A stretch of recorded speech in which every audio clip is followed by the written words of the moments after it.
Hey, what's going on, crypto people? It is the Crypto Siege with another day in the life, in the crazy life that is the digital asset space. Good morning, good afternoon, good evening. Happy, I guess it's Thursday. Yeah, happy Thursday to each and every one of you. The market is doing what the market does. Holy moly, we will get into that. $1 trillion is back up to 1 trillion. Craziness, craziness. Interesting article coming out of DC in a recent ruling against the SEC. I think it's big time. Jungle Ink shared this on his video that he did earlier. And I think that it really speaks to the Supreme Court ruling, all of these, Law 360s, more and more people are becoming aware of the SEC's expansive, right, litigation. They're expansive, trying to grow their power over an industry without the ability, honestly, to be able to do it.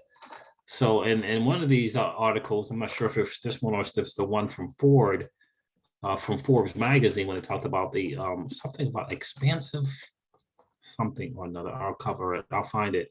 But ultimately, guys, everyone is waking up to the fact that the SEC is, the overreach is beyond, and everyone is getting hip to the fact that the SEC does not have the authority that it believes that it has. And so whether it be the Supreme Court ruling, whether it be this recent ruling in the DC court, it's going to be an uphill battle for the SEC without question. And I think like any good judge, rulings from courts, federal courts, will play a significant role. And I think that this one from the DC office here, DC courts, was a big one. DC office from the DC courts is a big one. But the Supreme Courts, that's, obviously we all know what's up with that. So we'll go over that. Bill Hinman, shout out to the XRP community, the deep divers like Riz and Wheezy and Stefan Huber, and the list just goes on and on. And the great people who find stuff in this community. But this little video from William Hinman, it's just like the SEC is in trouble. The SEC is in trouble. We're going to cover that as well. Oh my God. All right, guys, look, this is your XRP Ripple daily news in around 0 to 10 minutes. At around 0 to 10 minutes. Let's do it. So there it is here. Let's go over the market first because it's interesting to say the least. Bitcoin's doing the stuff. I took closed out a swing trade today. Pretty cool, about 20-something% gain, not bad. Kind of like it. So the cryptocurrency market cap is at 1 trillion. It's up 3.7%. The challenge is that the Bitcoin dominance is now 41.4%. So when it comes to the altcoins, yeah, that's just not a great number. Bitcoin is at $21,693. Ethereum is at $1,240. My guy tells me look for 25.5 for Bitcoin to be the next kind of point there, 25.5. So we shall see how it goes. XRP is at 35 cents. Well, will you look at that? That's great to see. I didn't get in the Solana swing trade, which is a bummer. I did not get in that trade. This is not financial advice. I am certainly not suggesting that you start doing swing trading. I'm just sharing with you the crypto sieges journey with a minute percentage of my portfolio. When are we gonna take the gain here on this avalanche here? What's going on? 20% on a 7-day. That's pretty cool. Polygon, we exited out of Polygon. That was great again. It was 20-something, just about 20-something, 22%, somewhere along those lines. Might even been closer to 25%. In any case, took it in and out. Yeah. So building up on that trade, got the dry powder off to the sideline, waiting to enter in another one. And we'll take another 10 to 25% gain. It's kind of how it goes. It's real simple, really, but really, really simple. So market again, guys, is doing what the freaking market does. That's some great stuff. But take a look at this freaking thing from Wheezy. We appreciate you at Nerd Nation Unbox. Keep doing what you're doing, brother. Keep doing what you're doing. We appreciate your time, energy, and efforts that you take into sharing with the community, that you put in to sharing with the community. We appreciate you, bro. He says, Reezy says, remember, it's his personal opinion, but it's also guidance. And it's not the views of the SEC, it's just the framework that the SEC staff uses to determine if something is a security, which happens to be Hinman's own personal opinion. SEC is in trouble. It's not going to last long. Don't worry. It's not going to last long. It's going to become an embarrassment for the put out in conjunction with the July 2000. On the guidance front, the Division of Corporation Finance has been heavily involved for some time. Some of the initial guidance front, he just said that. On the guidance front, his division has taken a lead for some time. On the guidance front. Holy moly. And more formal guidance in this area was provided in a joint statement that we and our colleagues in the Division of Enforcement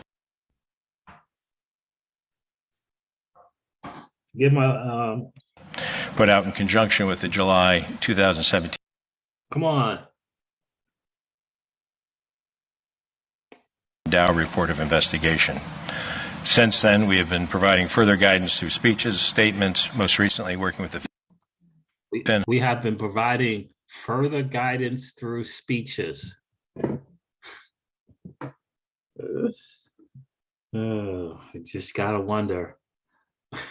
I mean, this is just brutal. I'm not even gonna play the rest of it. It's just brutal for the SEC. They're in trouble. They are in trouble for sure. Here's the big news. I think really this comes from Modern Consensus. Shout out for Jungle Eat for sharing that. We appreciate you, bro.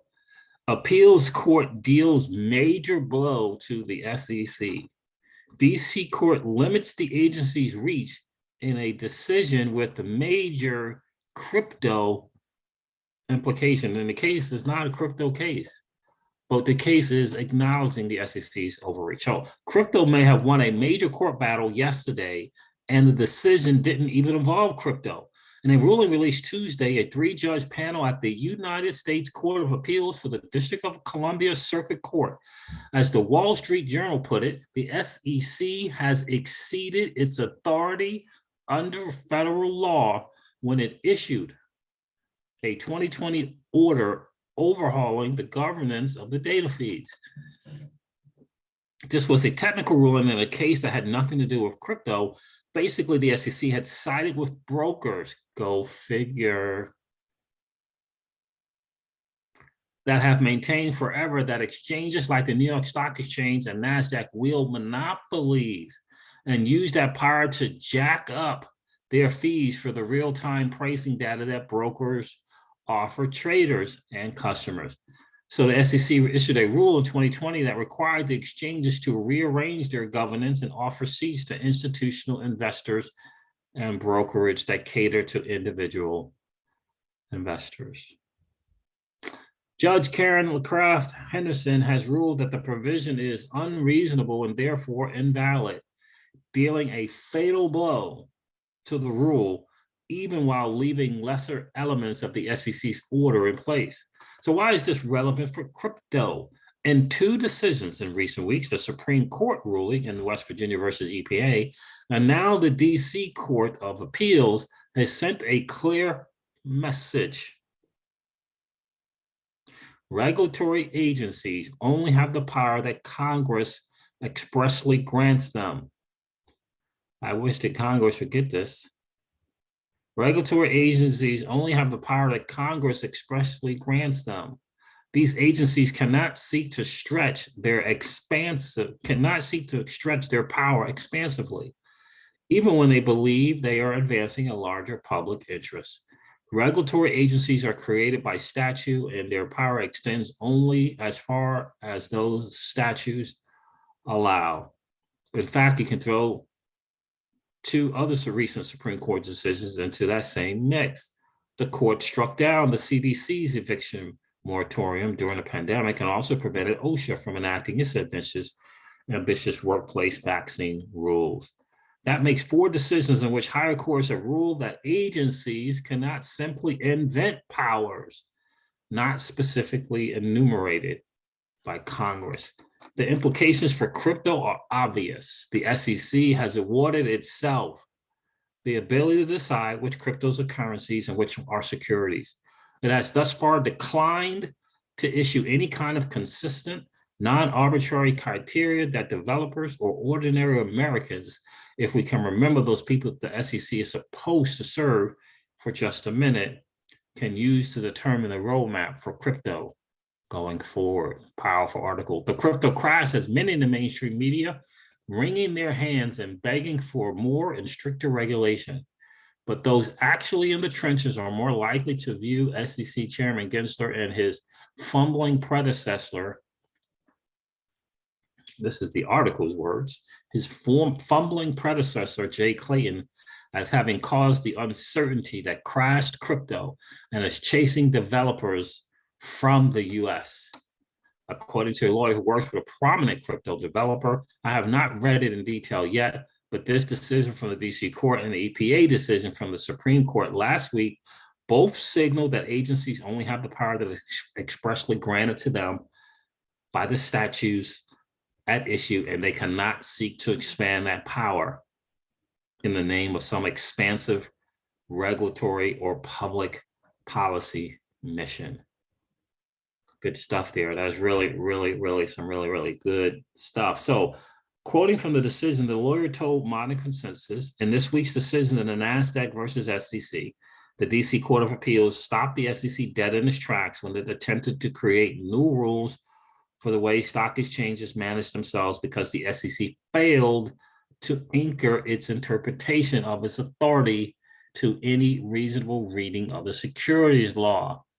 None of this bodes well for the SEC's expansive regulatory by enforcement approach to crypto. With a high-profile lawsuit pending between Ripple and SEC, all crypto enthusiasts are eagerly awaiting a clarifying outcome. The Ripple Army, among other fans of tokens not yet given the seal of approval Gensler has afforded Bitcoin, certainly has taken notice of the way the courts are consistently limiting the reach of executive authority. And it's a very powerful thing. Same thing as in the Forbes article. And it's just important to note, people are starting to notice, people are starting to realize what is going on with the SEC and other regulatory agencies. I've told you guys before, you know, we took it to one of the three-letter people, right? A regulatory agency. We took it to them for their overreach as well. And that stuff is still ongoing. But you got to understand, this is what happens, right? These are the things that happen and you have to fight it. So I get people want regulation. What we really want is clarity. We want clarity in the space. If I said it once, I said it 1,000 times. Regulation does not prevent manipulation. And it does not also prevent that it means that someone that has to pay. It just doesn't. It just doesn't. And in the end, it doesn't protect the investors. You know, when JP Morgan manipulated the stock market and manipulated, the precious metal market, I don't know how many billions and billions of dollars it was, but I do know after they paid the fine, they still got to keep billions and billions of dollars. What does that do for you or I? What does that do for the person that had gold or silver or other precious metals and they were just being hoodwinked and bamboozled by JP Morgan? It doesn't do anything. Doesn't do nada, zero. When the SEC gets some compensation, they keep I don't know, it's 85, 90% of it. They keep for themselves. They're not making people whole. Regulation is not going to do anything. Clarity will do everything.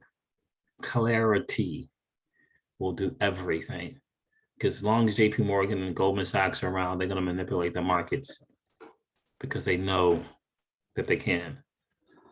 But this is a great ruling. This is an absolutely great ruling. It's going to certainly help because, like, I know John Deaton has said something about 2 weeks ago. And he talked about Jimmy James filing, and Jimmy James filing had asked a really important question about the Supreme Court ruling and how it could bring up a greater question, not is XRP a security, not did Ripple sell securities, but a greater and bigger question, and that is about the expansive power of an agency, right? Of an agency, and I'm paraphrasing there, but I believe that was the question. So, and these two rulings again I don't know. I think judges hear about certain rulings and um, um, understand that certain things are important. And so a bigger question might be answered by Judge Torres or Judge Knepper. A bigger question might be answered, right? A bigger question other than is XRP a security, or other than did Ripple sell XRP as a securities and some type of entering in some type of investment contract. A bigger question might be, why does the SEC feel like they have the right to determine what is this and what is that? And are they not expanding their power, right? All these kind of questions, the bigger questions are going to come from these court cases. So I'm excited for it. I really, really am. These are good rulings, again, for the crypto space for sure. All right, guys, look, I'm going to wrap up my XRP Ripple daily news in around 0 to 10 minutes. If it's been of value to you, please do me a favor, hit that like button and subscribe to the channel. I know we got tons of people watching, hanging out, haven't taken a chance to subscribe. I would appreciate it if you consider subscribing to that channel with a race to 10,000. As soon as we can get there 10,000 subs, that would be awesome. And ring that notification bell so you know when we do go live or when we upload a video. I'm going to end this one like I do all of my videos and remind you guys of this. Old money doesn't want you to win. They don't want us to win. They would rather that we remain a cog in their perpetual wheel of trading our time for dollars. They don't want us to play in the same playground that they play in, where we allow our money to work for us. This is our chance to win, guys. The digital asset space is our chance to win. We are in the midst of the greatest transfer of wealth in the history of man. Are you participating? Or are you standing on the sidelines? Here's what I do know. That the battle for you has already been fought. And the victory is yours. Go get it.